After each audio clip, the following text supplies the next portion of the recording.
Well, March is Endometriosis Awareness Month. It affects 1 in 10 women. You may know someone close to you impacted by the disease. So you may be asking yourself, what is endometriosis? It's a chronic condition where tissue similar to the lining of the uterus grows outside of the uterus. It can take 7 to 10 years to get a diagnosis, and it's one of the leading causes of infertility. There are treatment and management options, but there is no cure. Common symptoms really range, but include painful and long periods, bowel and urinary disorders, and chronic fatigue, just to name a few of those symptoms. But there is work being done right here in Connecticut to raise awareness and advocate for more research, which is so important. Joining us today to talk about the efforts underway is Dr. Elise Courtois with EndoRISE. Thank you so much for joining us today. Thank you so much. So I really want to start with, just briefly, can you tell us what and who EndoRISE is?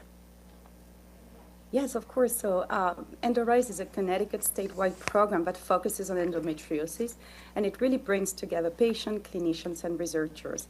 And at the core of this program is a biorepository, which is state mandated and supported.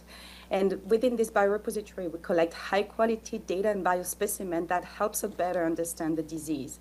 So our mission is really to improve diagnostics, accelerate research, and the development of better treatment through the distribution of those biospecimens to researchers. It is also about awareness and education, because this disease has been under-recognized and under-researched for far too long. Absolutely, that is so important. Now, speaking of, state support, a House bill is making its way through the legislature to create a working group for endometriosis. Now, if that is passed, what would the group do? Yes, so this bill is really the continuation of a work that is already in motion. It really formalizes and legitimizes the existence of the endometriosis working group that has been formed since 2021 and has been meeting since then every month. And that matters because it really ensures the continuity of the efforts across the state for endometriosis.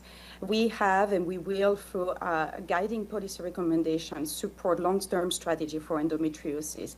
So it will help support progress in research, care, and education. But most importantly, this bill has already been moved out of a public health committee and is now heading to the House for vote.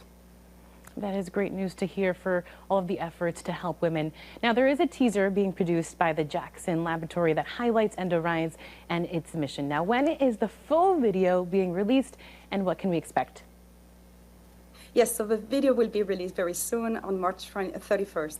And really it expands on the teaser by telling the full story of the EndoRISE. So you'll see how policymakers, patients, clinicians, and scientists are working together to create this EndoRISE biorepository program. And really, it highlights the real impact of this program across Connecticut. It shows why building this kind of infrastructure is critical for women's health, for endometriosis, but also for many other under-researched women conditions.